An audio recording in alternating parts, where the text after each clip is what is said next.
Hello and welcome to this yet another episode of the Legacy Blueprint with me, CSK.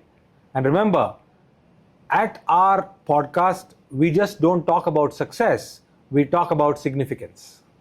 Today, to talk about significance, I have a brilliant guest on the show, and that person is none other than Mr. Sudhakar Rao, who is leading not just one or two institutions. When I read his profile, you will understand the kind of hats he wears, and he changes them seamlessly. So without much ado, join us on this particular podcast. So let me welcome Sudhakar Rao to this episode. Thank you for being here.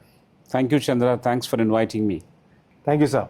So for all of you viewers, let me give you a little bit of introduction about the man, and then you get an idea about how are we going to navigate today's episode. Sudhakar Rao, an alumnus from IIM Bangalore and MIT Sloan, brings 25 plus years of leadership, experience and expertise, and is an award-winning brand strategist. Not just that, he's the director of branding at ICFAI, popularly known as ICFAI. He leads strategy for 11 universities, 9 business schools, and multiple tech and law schools, while mentoring startups alongside and speaking globally to different audiences on innovation. He has been recognized as the C.K. Prahalad Chair Awardee for Marketing in 2024, Dun and Bradstreet Marketing Maverick in 2024. So 2024 has literally been his year. And then a Brand Strategist of the Year 2025 by Flux Awards, Hong Kong. So sir, thank you so very much for being here. Apart from this introduction, I have another introduction to make, and that's my first question. A mechanical engineer, and then textiles, and then food, and then you went into education. So we say roti, kapda, makan. You've seen it all, and then you came into education and you stayed there and innovated from there for over 25 long years. What has been that journey? Was it a choice or was it a series of meaningful accidents? Wonderful, Chandra. I'm feeling very happy. The vibes are very positive while I'm listening to you. My journey from studying mechanical engineering and after that MBA, and then started working in textiles, in between pharma briefly, and then food, and now into education. So the common thread that connects all this is something where I studied branding at IIM Bangalore. I took a lot of electives on branding, specialized of course in marketing and corporate strategy, but my passion has always been branding. So I studied branding, and when I worked in all these organizations and sectors, I worked functionally in branding. So right from day one, I have always been working on branding till now at ICFAI. But behind this branding, there are other functions that I've already worked in terms of marketing, international operations, setting up institutions, SBU head, so on and so forth, much before reaching the branding as a functional responsibility. But I want to confess to you that it looks like an accident or a series of accidents, but core within me, right from my childhood, I have always loved branding, and I'm very happy that it worked out to be a consistent functional responsibility for me throughout my career. So it is like kapda, roti, medicine, matlab dawa, and now education. There is no makan. Hopefully makan will also be there. But you have an engineering degree to go along with. Yeah, right? Thank you. So part 2 of your introduction, and you spoke about branding, but I want to give my audience the second side of your work and then ask you this question. So the part 2 of your introduction is, apart from branding, you're also an author, and an author par excellence, because I can understand if somebody writes a book, but you're not left at one book, 6 books. And there is again a very nuanced way of you approaching different titles and topics. We'll come to that. Some of his books are already here for all of you to see, and we will talk about it. But the point here is the question. When you talk about brand, some people often, because we are discussing here on the legacy blueprint, some people often mistake brand with a legacy. Right. Right? So what is your take on branding and legacy? And is it one has to end for another to start, or they are two different things in the same timeline? This is actually very, very interesting. I'm happy you asked me this question. Brand is a current reputation in the timeline that you are living in currently. It elicits a reputation. That's the end result of branding. Whereas legacy survives your absence. That evokes gratitude. Branding evokes probably a reputation, whereas legacy evokes gratitude. Principal difference. But I look at it completely differently from my lens. That is, I have actually prepared a model apart from the few other models that I generally talk about. It is called the moving brand ownership model. Moving brand ownership. What is that? The moving brand ownership model is that there's a founder who starts an idea, a concept, and he establishes an organization. It could be an education institution, it could be a product company, it could be an experience company, it could be a service company, whatever it is. So the financial owner or owner at the beginning of the time one is that one individual. After some time, you have seen this with many people, he recruits, say, about 20 people. Yeah. While recruiting, the founder shares the significance of that brand, the vision that he shares with them, the future of the product and the experience or the brand, and then they believe in that vision and they join the organization. Yes. Now at T2, what happens is that the brand is owned by 21 people, the 1 plus 20. Now let's take another timeline, that is T3. You generate a lot of customers, people buy your products and experiences, they look at you favorably, they enjoy the products, and they actually swear by it by saying that I love this product and experience, and they start owning it up. It's going to be part of their lifestyle, it's going to be part of their experiences, it's going to be part of their folklore, it's part of their social discussions along with their friends and relatives and the living room discussions that usually they have. So at T3, the brand is owned by, say, 100 customers, 121 people. Yes. Now let's take a T4. Your product and services has been very good.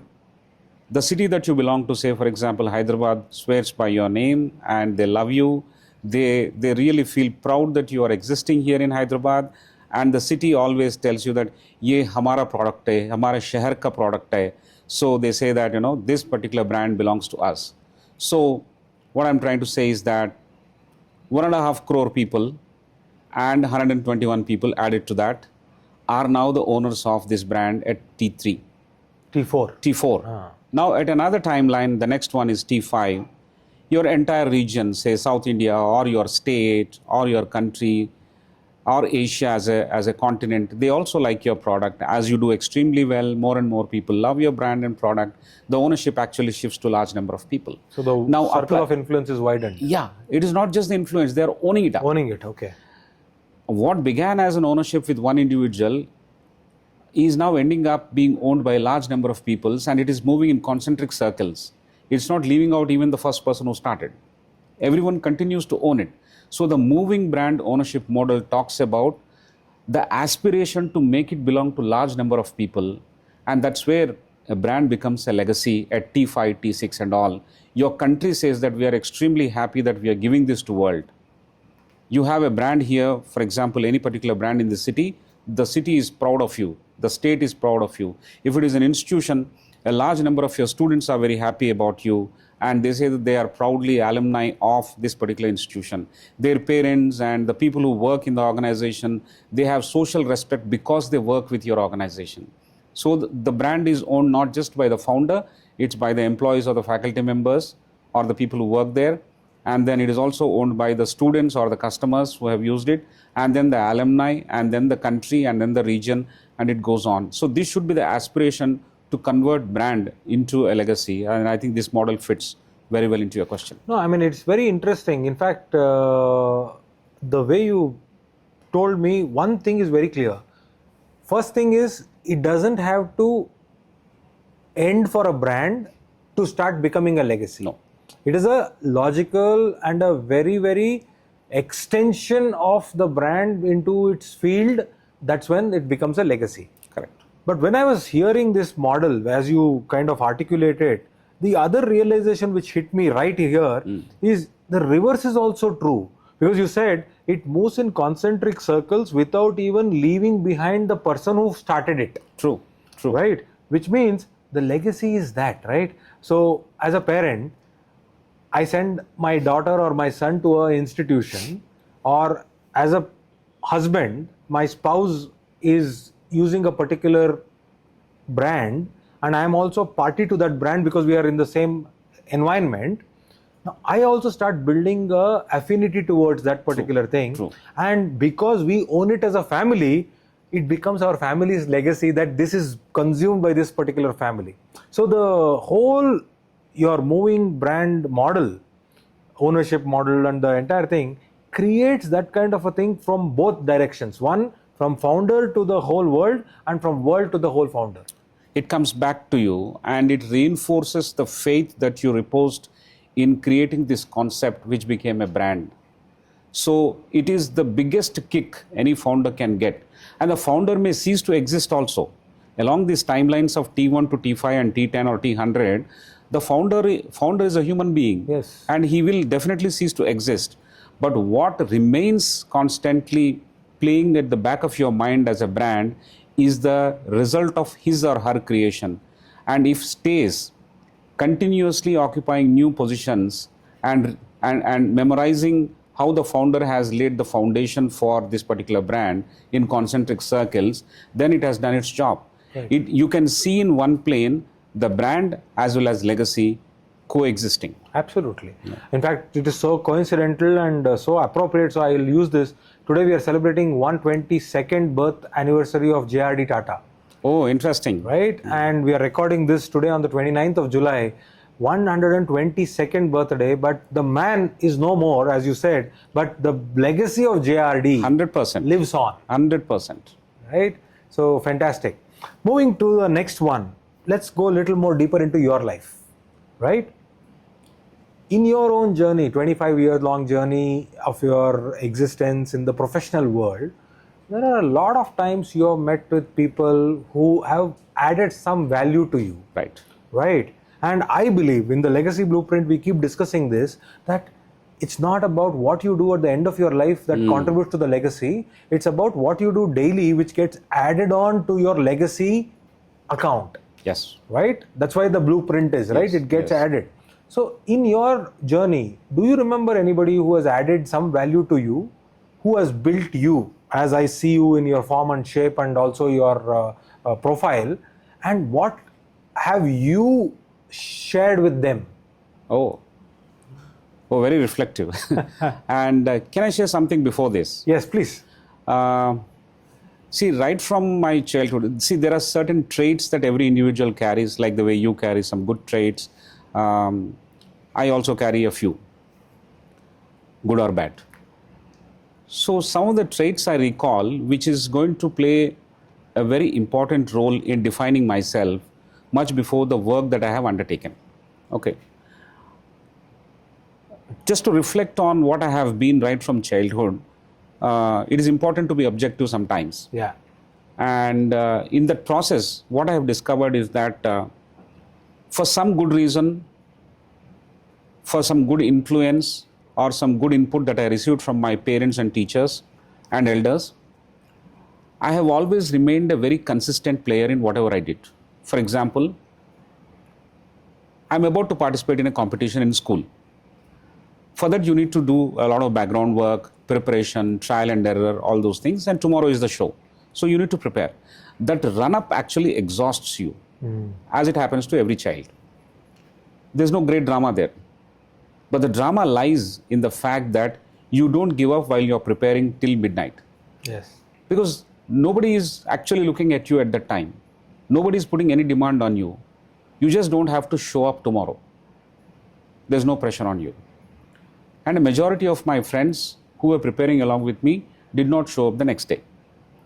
And I also had no great incentive actually to show up the next day. In fact, I had an influence of my friends not to show up. Not to show up, yeah. But one incident I recall is that I was preparing for a best magazine contest. There's a festival that's happening, and I was part of the festival. This is the third day, and I'm supposed to make a magazine. A magazine consists of pictures and the write-ups, and it captures the story and essence of the entire festival. Beautiful, actually, concept-wise. So what I did, I started drawing. I wanted it to be colorful. Those were the days where you did not have a color Xerox with you readily available. How do you do it? You had a Xerox, you had a photocopier available outside. You're living in a hostel. The facilities are meager. The timelines are not at your convenience. And good ideas come only late in the night, sometimes. So I was working till late in the night, and next morning I had to submit. So I prepared several notes. I wrote up manuscript, handwritten. The writing part was okay because I was fully living it. So it was not difficult for me. And then the imagery I had to bring in, which signifies the essence of the festival. So I drew something. I'm not a great artist. If I had to copy, I had to look like it is thematically copied.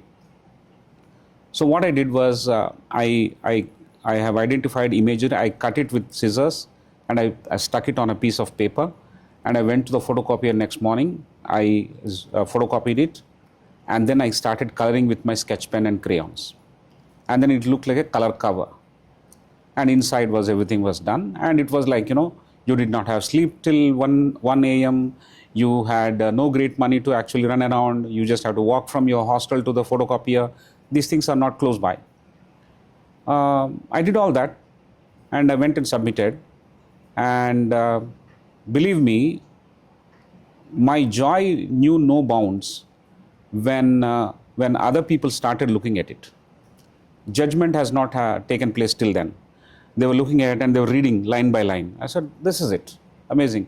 Those days we didn't have mobile phones to actually capture that moment. But then they were actually turning the pages, not very fast, but slow. Which means they were reading my lines. So the kick was to make people stop by, pause by what you have written, and make them read. That was the purpose, more or less. Now, what comes as a result in terms of a prize is a different story altogether, which will take anyway some time. So I was looking at the judges. They were actually going through and they were reading. And then one judge showing this copy to another person who's sitting like you, sitting opposite the table. And then they were pointing out to certain things. I said, it's very good. Maybe they were actually criticizing it. I didn't know about it at that time. Maybe they were praising it. I had no idea. But then I was very, very happy that it is noticed. Your effort has been recognized in some way or the other. And some of the friends who came to support me from my own institution, my own classmates and batchmates, they also looked at it and said, yes, it is being considered. And we kind of celebrated. And the results were to come, or results were to be announced next morning. Fantastic. So we went home, and the finale is happening, and they would announce. As I was entering the premises, they read out on the public speaker, so-and-so is the first prize winner. And I was like, the moment was frozen for me because they took my name. I was very happy. So right from my childhood, I had very, very consciously participated and indulged myself in activities that stretched my endurance, that tested my endurance against a few odds here and there. At that time, your life is a very small cubicle, and within that, you had your own constraints. That's all. It is not that, we had great difficulties. But then there was an opportunity for me to give up. From there to what you have talked about, my cycling and other things. See, I am a recreational outdoor cyclist. I go 50 kilometers per ride and 3 rides per day. 3 rides per week. The people who started with me my own friends in my colony who said, we'll also cycle along with you. You need a small cohort. So they also started. After about 3 months, they gave up. You know what is the reason? The reason is that we are going through the same route every day, or every ride is a similar route. You start at the same point and you end at the same point. It's boring. I'm not interested in doing it. The other fellow said, I have a back pain. The third fellow said, you go today, I will join you next day. So slowly and unfortunately steadily, you are becoming lonely and lonely and lonely in the journey. But I said, if I have started this, I will not give up. I am capable of looking at new things on the same cycling track, same route, every single ride. It is going to be very different. You know what I've done? To motivate myself, I have seen new things on the same road, because on a single ride, you cannot notice everything. Yes. That is a human incapacity. And every time I started creating themes for myself, supposing the theme is green today, the next day it is animals, and the third day it is children, and the fourth day it is only plants. And I kept on noticing new things. One day my theme was flying objects. So I found all kinds of flying objects on the same day, same ride. Flying aeroplane that is flying above, birds that are flying over the lake, because I go to Tangband Lake and around that I do a lot of rounds. And then a lot of students, youngsters who are skating, they put their hands like this and skate. They're almost flying. And then there are people who are practicing their rowing the boats inside the lake. They're going to participate in some contest. So they would display their ability to row the boats in their practice sessions so well that it is like a spectator sport for me. Correct. I would take a pause, take their pictures, take my own pictures, how good I am looking. And I have built a song and dance around it for myself, and I posted it on social media, and I've compelled my friends to call me out if I'm not continuing it. That is the biggest thing I have created for myself.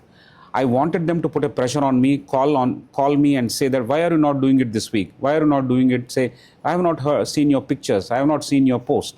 So I put up this thing. And then the third one is, I have liked a girl at a very, very young age. I knew long back that this would lead to a marriage.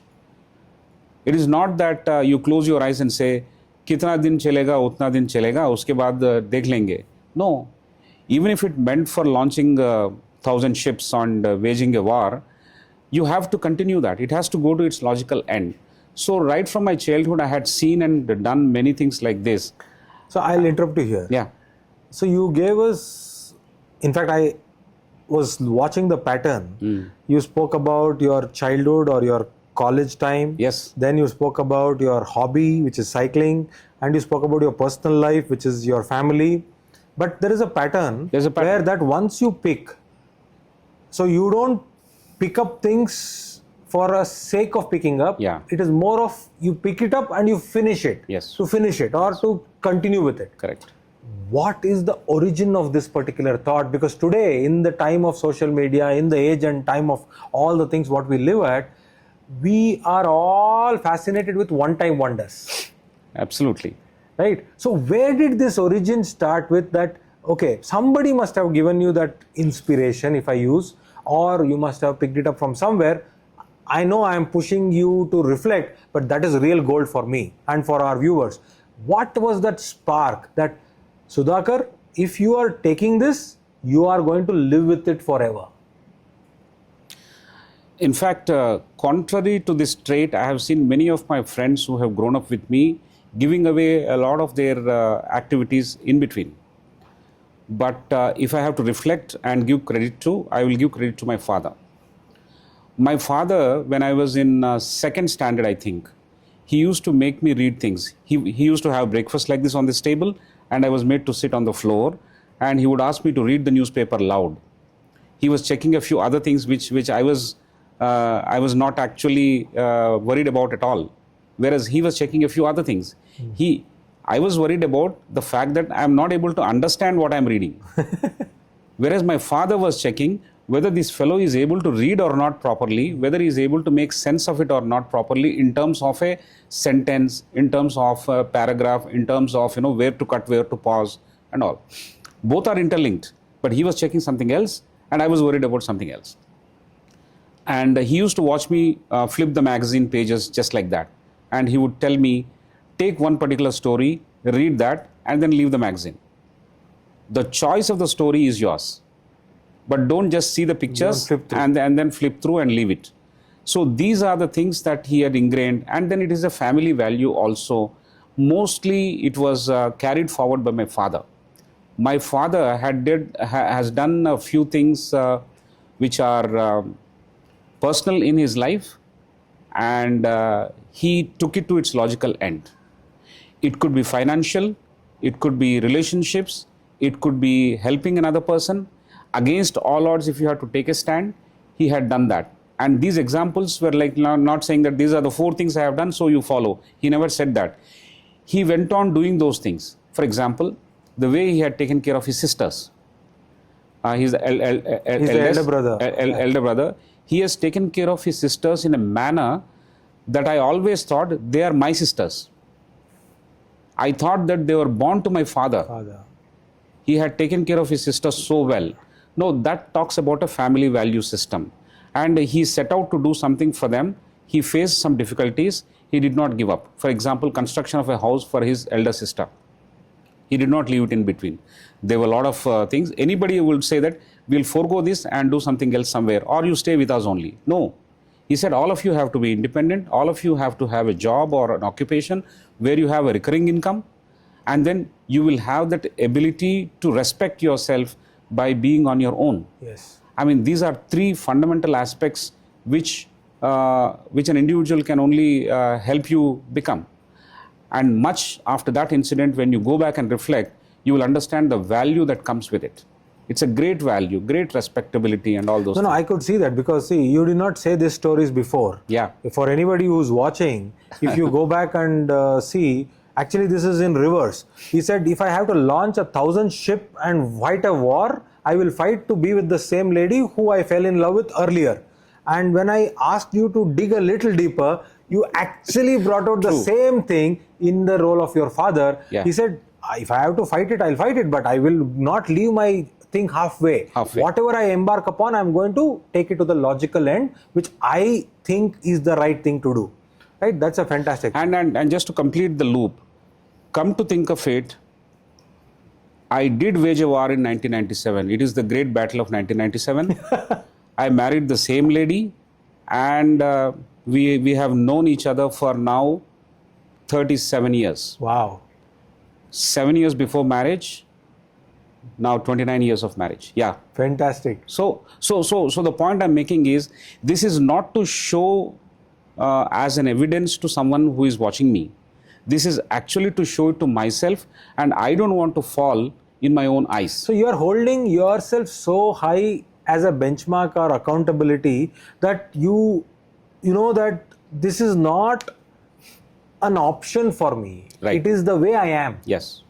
It is not to prove a point to anyone. Exactly. It is only to build your own credibility step by step, year after year, person after person, event after event. And this template, if I look back and connect with what you have asked, is nothing but the brand building architecture. And nothing but the legacy blueprint. The legacy blueprint. Right? Because if you are able, that's what I keep saying. Legacy is not built when you are 65 and say, अब मैं जा रहा हूँ 10-15 साल है तो मैं क्या करूँ? Legacy is what you are doing daily. True. And that adds up. Every single step that you take, somebody is noticing that somebody is inside you. And if you have a clear conscience and a happiness, as I said, the kick that you get by doing that, you will walk a few inches taller, and you will go and do your job and come back peacefully. You will have a fantastic sleep. Absolutely, absolutely. So I'll go back to your cycling. Yes. Because that's again worth mentioning here. You know, he has trekked to Everest Base Camp and to Machu Picchu. That's the second thing. I will come back to that also. But cycling, you spoke about cycling. You have cycled 14,393 kilometers. Yeah. I'll tell you something.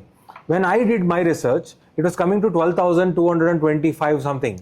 Okay, because the research and the net could pick up only that. Now, after having heard your story, I know that you're 50 kilometer every week into 3 times. That is 150 has added up. Yes. So I can do the math. So 14,393 kilometers solo cycling, right? My question is not about cycling. My question is, what does a long ride teach you that a boardroom will never teach? Oh, absolute therapeutic, I'm telling you. Boardroom and a cycling track are two very different things. Cycling collects the input. Cycling gives you a great therapeutic process in your mind. Boardroom is about outputs. Boardroom is about results. Boardroom is about scrutiny. Whereas when you are gathering inputs, the inputs that come to your eye in terms of a colorful sky, in terms of a flying bird, in terms of a fellow rider, in terms of the discussion that you have and the fantastic pictures that you take, this is all an input. There is no burden of scrutiny there. Whereas in boardroom, there is a burden of scrutiny. Yes. You are supposed to satisfy the people in the boardroom. You have the burden of taking the decisions. Whereas here, unburdened of all these things, very plainly, very naively, unadulterated consumption of nature around you. No filters. No filters at all. And it comes into you. Beautiful it is. It is a great, great learning input to you. Number one. Number two, on the cycling track, my mind works so fast than what it is currently or when I'm sitting or standing in the office. In the boardroom, the mind actually doesn't, there's no displacement at all. So the mind actually doesn't make a progress in that way. On my ride, it has become a muscle memory where I start and where I end, but it is constantly giving me ideas. There are many days and many weeks on which I stopped the cycling ride and I recorded my thoughts that came to my mind on my phone, and I came to office and converted that into text, and it is part of most of my books. Wow. That is second one. Third one is, my days and my weeks are sorted in terms of work also. Non-work anyway, there's a greater input. In terms of work also, my days and weeks are much sorted. I did not have to sit in the office in the morning before my first coffee, sit down and write any things to do.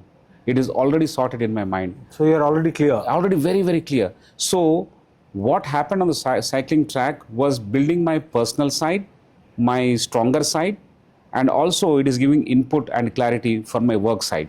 So it was fantastic therapeutic exercise, as I mentioned in the beginning, that cycling has done to me. Yeah. So let's talk about books, because your cycling has directly impacted your books. Oh yes, thoughts. Right? So this particular book which is there, I'll start with this. Yeah. Because you are doing something which has got nothing to do with this book. You know, you lead 11 universities, strategize brand strategies for 9+ institutions, B schools and tech schools and law schools. But you have come up with this particular name, DiviSeema Business Fables. Okay. And my couple of questions for this particular book is, why DiviSeema? Are you from there, or is it a native place? Because when I did my research in the 1990s, in 1977, it was kind of a wash down there. True. Almost 10,000 plus people lost their lives because of the disaster. But why did you choose this? And what was inspiring to you to bring out this particular book? I'll start with the second one first.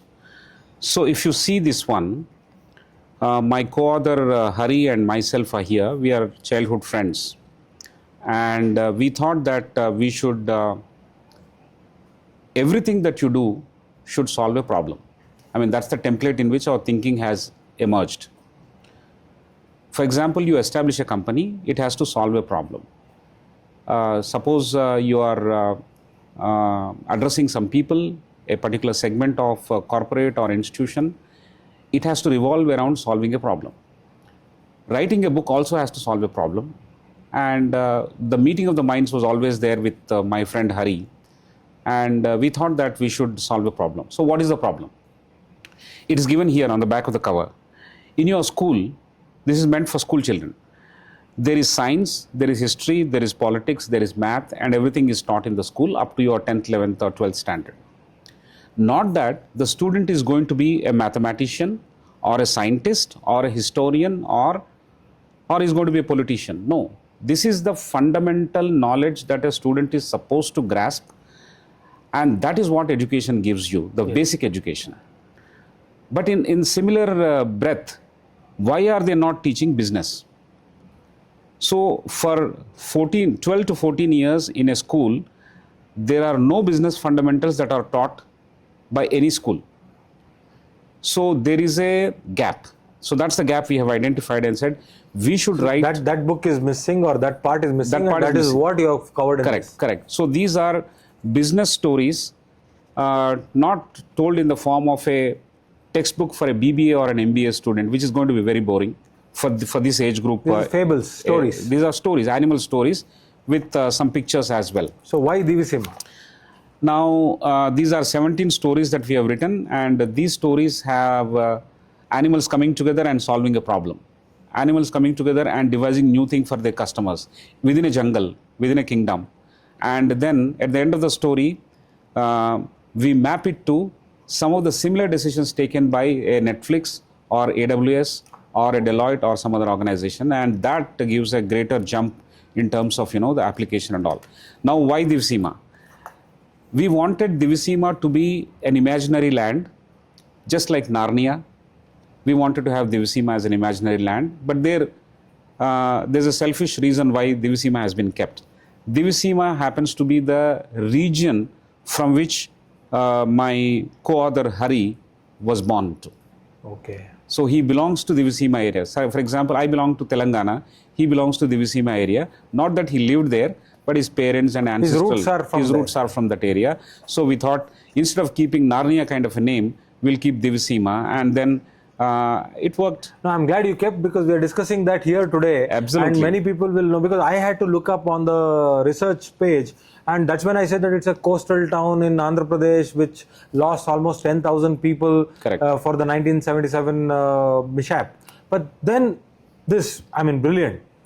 I again see another thing. Your latest book as an author has been about Shri N.J. Yashasvi and the founder of the ICFAI group. And you have named it also very intelligently or interestingly, The Man Who Saw Tomorrow. Right? But there is a certain element of curiosity in me which I want to ask is, how was it to write a kind of a biography for a man who is not here to correct you, who is not here to read even a single sentence what you have written about him? That is huge responsibility. Oh, it is. Right? Because the next generation of people who are going to see him are going to see him through your book, through the filter of your book. What was the whole role like? And tell us about interesting things which led you there. It's a very interesting question. I want to thank you for this. Watch me. If I get emotional, stop me. Okay.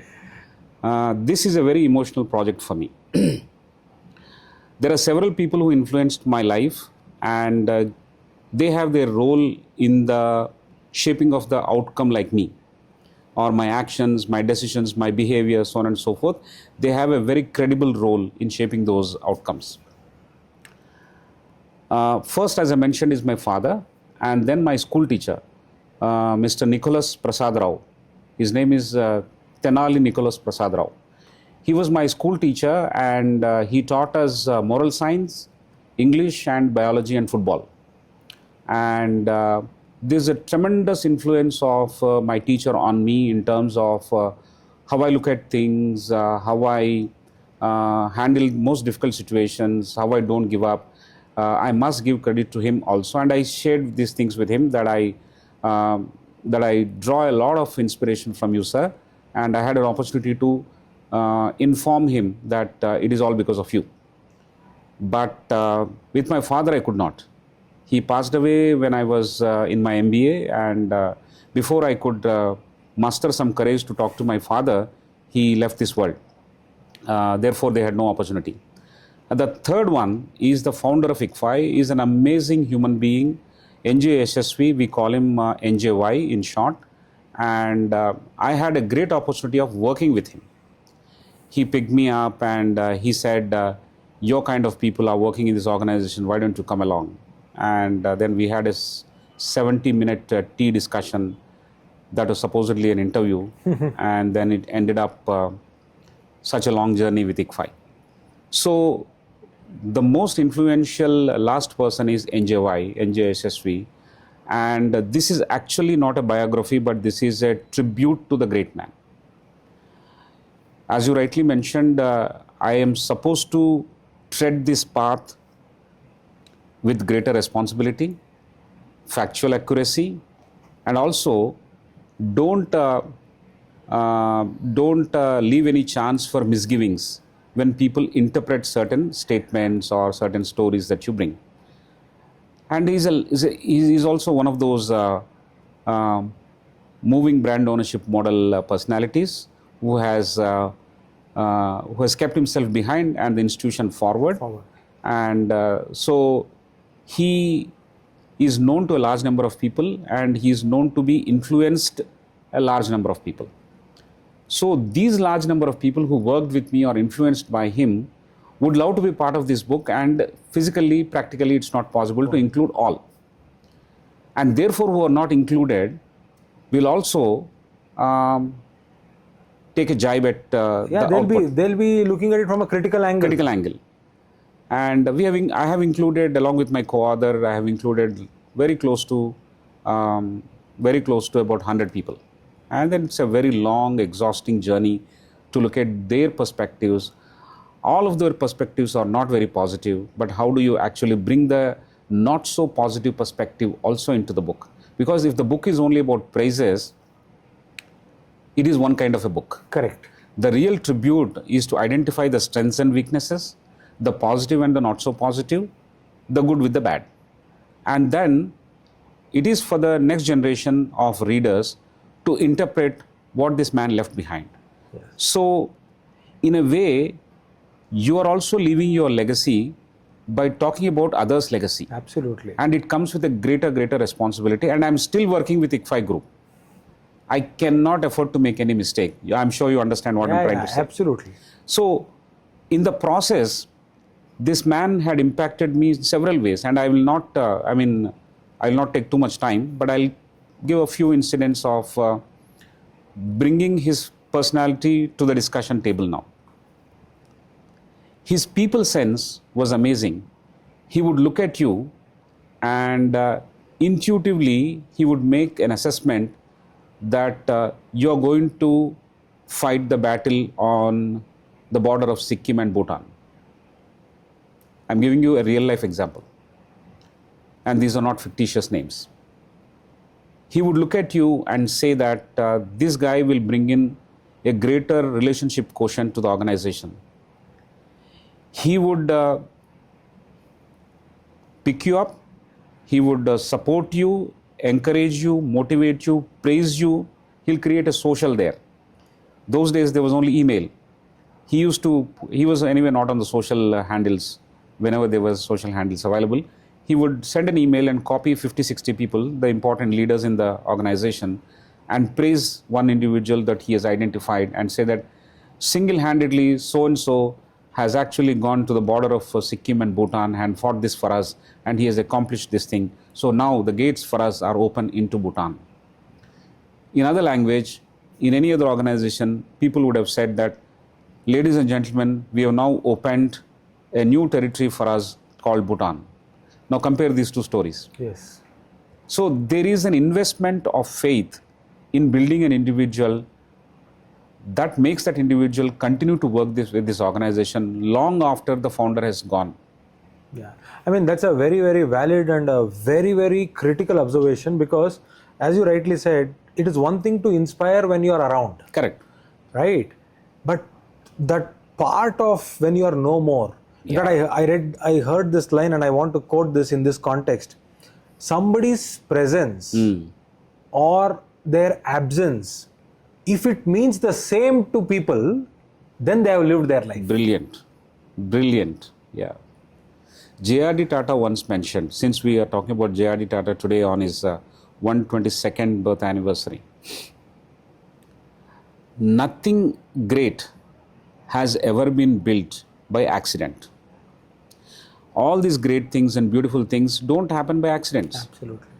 It happens because of great deal of persistence, great deal of planning into details, and a great deal of hard work putting your head down and working on it day and night, and someone motivating you, you motivating someone else, taking a distant picture, making dots connected, big picture reading, mining some insights, then comes your excellent product or service or concept Correct. that you brought in.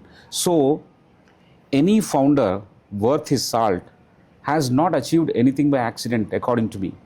Even in this case, this people sense, it's a great ability and a trait, and one has practiced this parallelly. Yeah, it is built within from time. One is learning and then practicing. It's not that he had 100 years to practice and the next 100 years to apply it on us.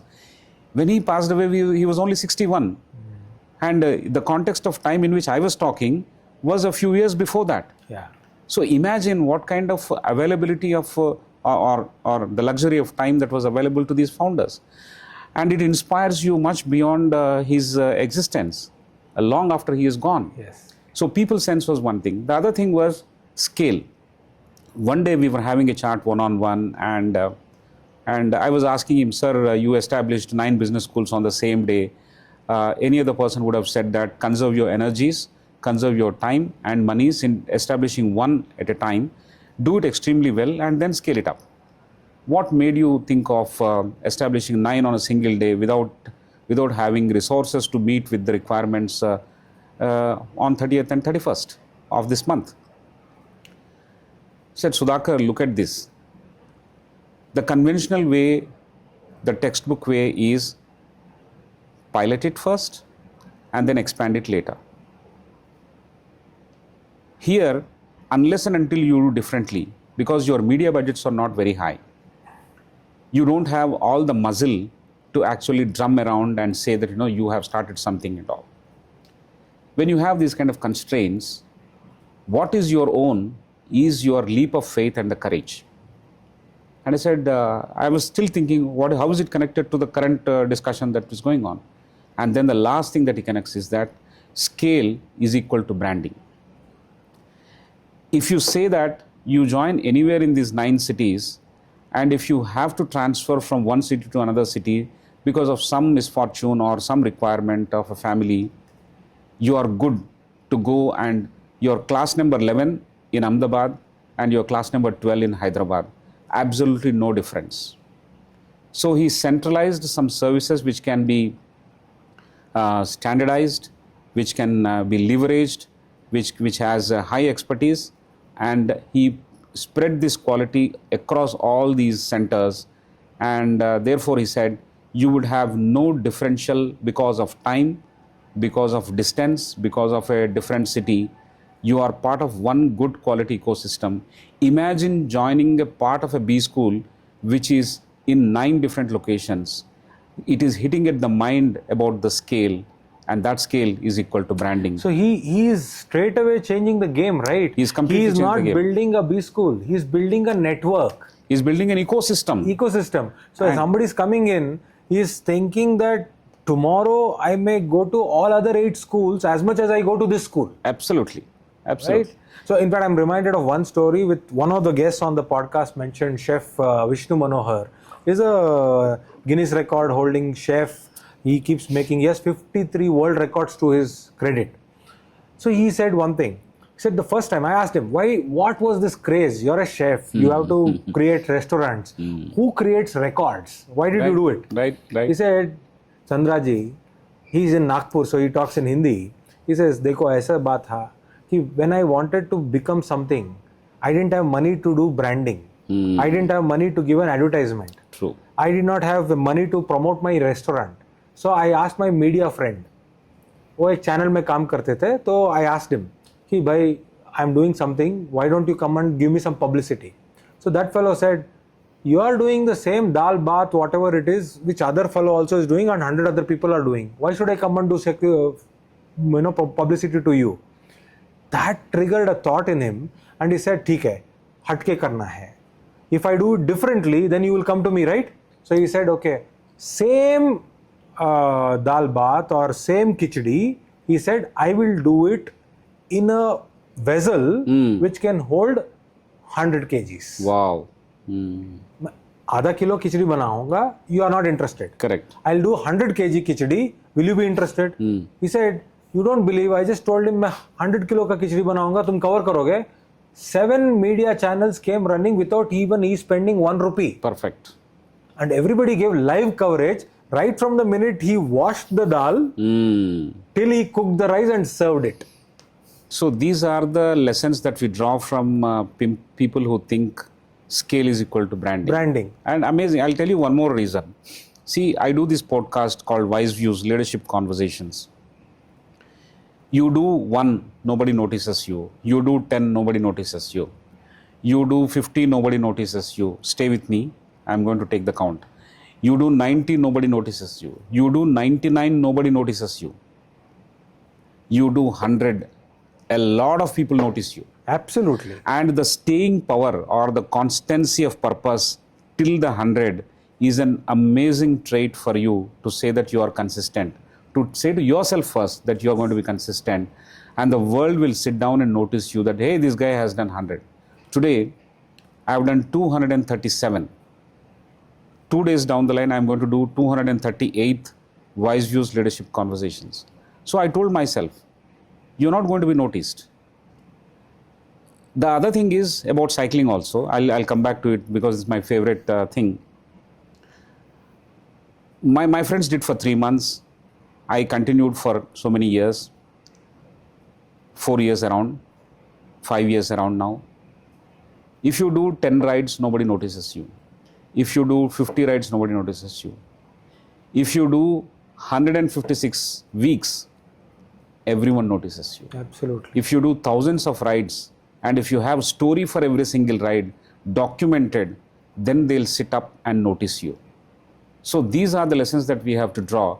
One side of the story is that you're constantly building credibility for yourself, and the other side of the road, there are people who are sitting down and watching you that, yeah, this guy is credibly consistent. He is not consistent for the sake of being consistent. Yeah, I mean, that speaks about you without even you opening your mouth, right? Your track record Your speaks actions for itself. speak Your action for it. speaks, right? No, in fact, I was keeping that part as well, and I'll come back to that now. 2 years ago, or rather, I think 1 year ago, you launched 2 books in the same venue, right? And that's where I wanted to bring in the Wise Views Leadership series, which you have done, and over 200 now, and you are going to do 238 in the short span of next 2-3 days. But how is it that when you wrote a book and you launched it here, and you sit across the table and you ask questions, how is it to be asked questions on the other side of the table? No, it's a wonderful feeling. I can at once empathize with you as to what kind of preparation it takes to conduct a conversation like this. See, you and I are not journalists or recruiters to conduct interviews. These are not interviews. We are leaders. So we conduct leadership conversations. So there's a conversation that is going on right now. When there is a conversation, there is a strong preparation that happens.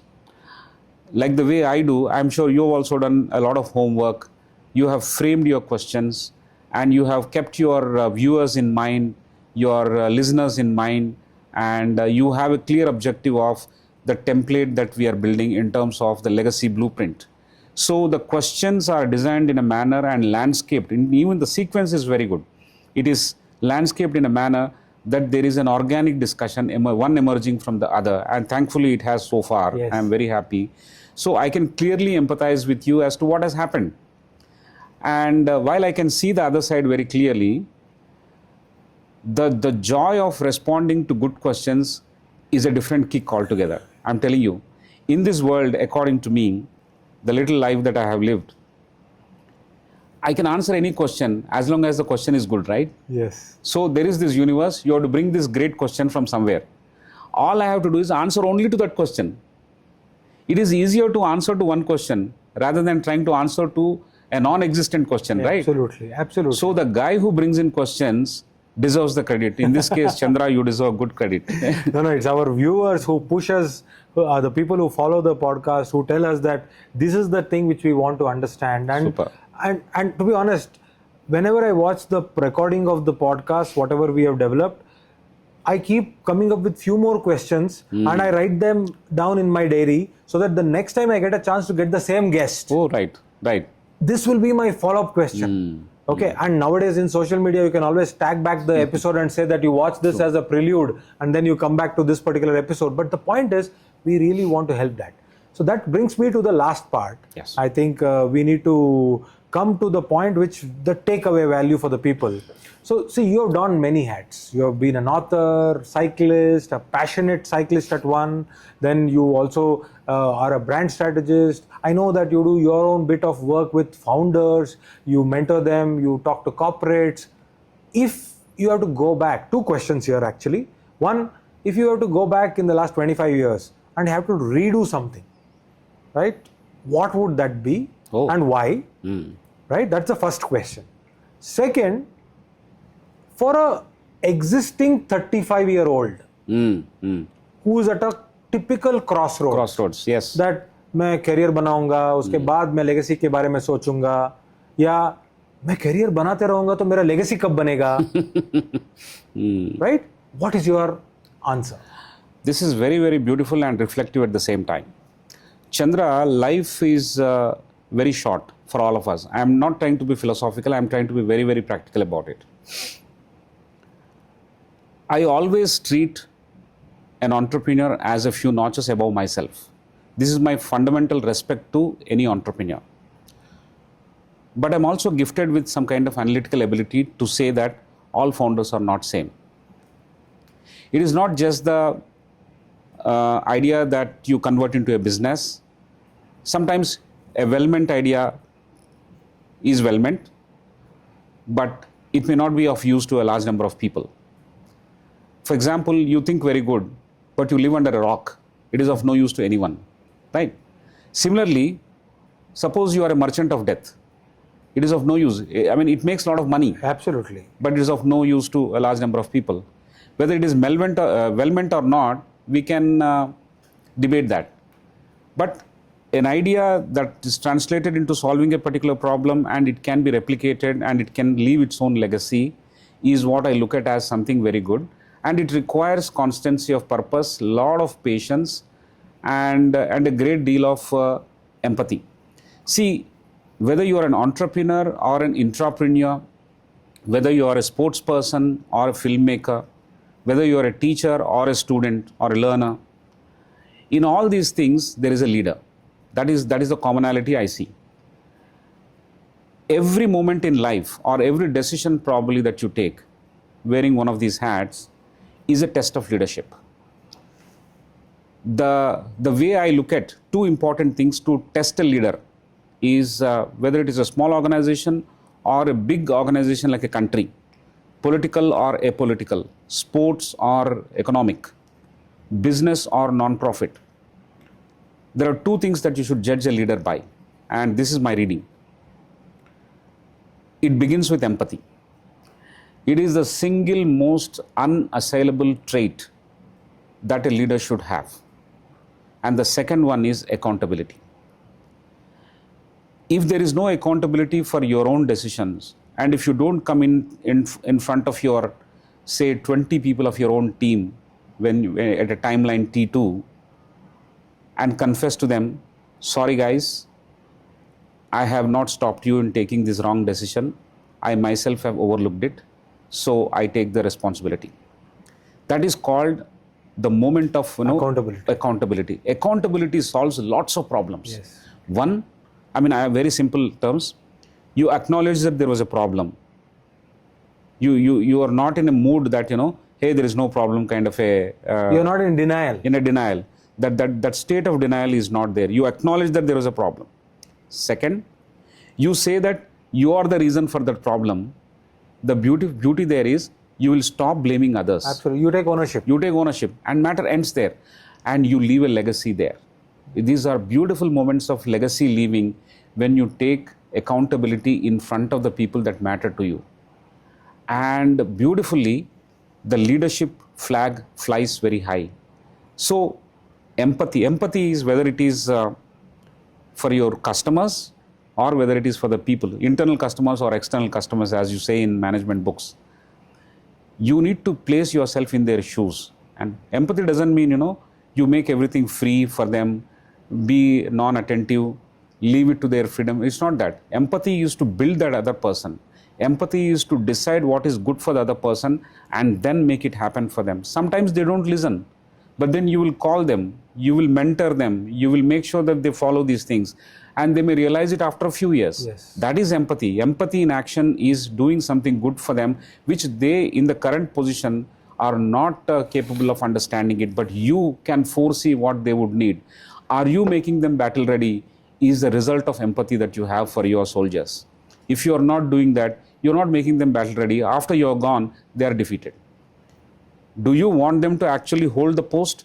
Do you want them to hold the fort or not? The answer is yes. Yeah. If so, think ahead of 5 years what they require, whether it is in terms of training, whether it is in terms of exposure, in terms of confidence building, in terms of skills and traits, and in terms of giving them an opportunity to build their own small kingdoms. Yes. If you don't allow that, if you don't decentralize decision making, if you don't take risk, you are simply not putting yourself in the aspirations of that person, which means the absence of empathy. Yeah. Now, if you, on the other hand, if you don't think of your customers, what they need, if you don't think ahead of them like what Apple has done, you're going to make mediocre products. So empathy with your external customers, empathy with your internal customers, both are extremely important, which is a greater determinant of leadership. On the other hand, accountability, which I already explained. Absolutely. These are the two things. I think that is a good formula for anyone to look at this particular question as to what is my blueprint. Exactly. So build with empathy and be accountable. That's it. And then you are there. Yes. Right? And again, before I let you go, I want to draw the attention of everyone, because for me the biggest takeaway from today's episode, among other things what you said, not that I'm discounting everything else, is that the way you explained the model of moving brand ownership, from 1 to 121 to 21 to 121, and then your entire region, that concentric circles. Correct. That's amazing, because that was my question when I actually came into this podcast. I wanted to understand, is it that one should end for another to start, or is it a different timeline? And you gave a beautiful model for that, and this is going to be with me forever. Thank you very much for the T0 to T5 model. One point. When I'm mentoring these founders, the young founders, what is the surprising thing that I find, and what is the desirable thing that I would love them to find? Okay. Somewhere I find that they over-romanticize technology. They should be actually very thorough about problem solving. Yeah. So that is the principal difference which I find. The second thing is that they give up very soon. And if they are open to having mentors, probably they play a role. And the people that I have mentored, them, most of them actually. And I know now that you will never allow them to give up. No. Because you are a cyclist, you are a person who is ready to ship 1,000 ships for waging a war. You are not going to let them give up. No. And also, I will tell them that there are some misgivings about what you understand about building an organization, building a team, building a perception that is about branding yourself or branding an organization. A lot of them think that releasing a lot of ads and media spend is branding. Branding is not that. Branding is creating a positive disposition of mind towards what you do, creating that experience for those people, and creating word of mouth, creating experience zones, and then slowly making others talk for you when you're not there. Yes. Now, in an educational institution like ours, the product is very different. There are a lot of people you know who release front page ads, or on TV you have lots of bites coming up. It is like rooftop shouting. Yes. In education, you can't do it. For every product, supposing I am into an entertainment product. Yes. The game plan is slightly different.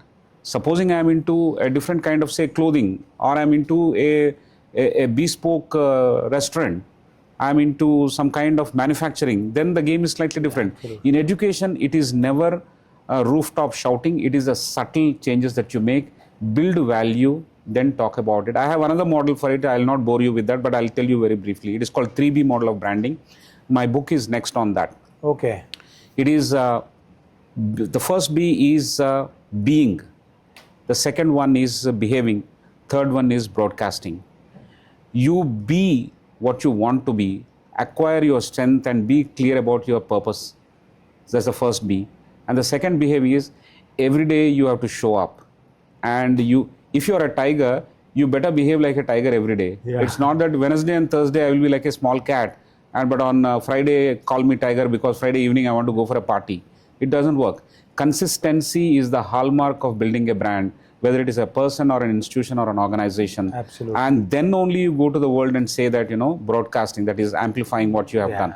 Without doing in the second stage, don't go to the third stage. So that's the model. I think branding is misunderstood by a large number of people, and they think that it is directly proportional to the money that they invest. Absolutely. And one line of a takeaway for them is visibility does not create credibility. Your credibility actually creates your visibility. Fantastic. I think that's a better line. I could have not asked for anything else to end this episode. But thank you so much for giving this particular time. And I've always known you from a distance. Yeah. I have always admired you for the way you carry yourself and the way you conduct your affairs and the way you connect with people. But today I got a chance and opportunity to come a little closer, right? And I'm relishing it. I'm cherishing it. Thank you so very much.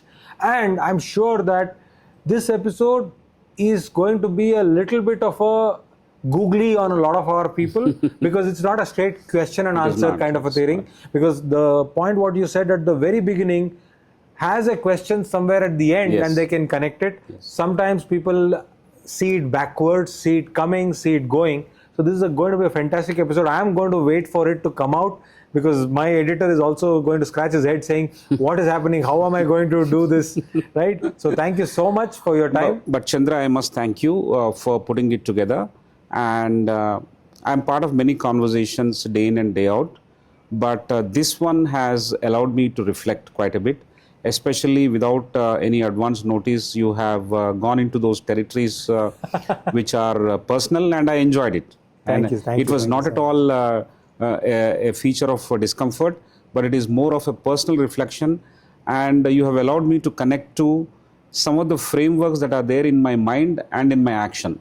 I'm so that's a great deal of landscaping that you have done. I wish you all the best for the legacy blueprint, and this should rock, and it should go on and on and on till you meet your objectives. Thank you so much for inviting. I'm going to borrow your perseverance and consistency for my own pursuits.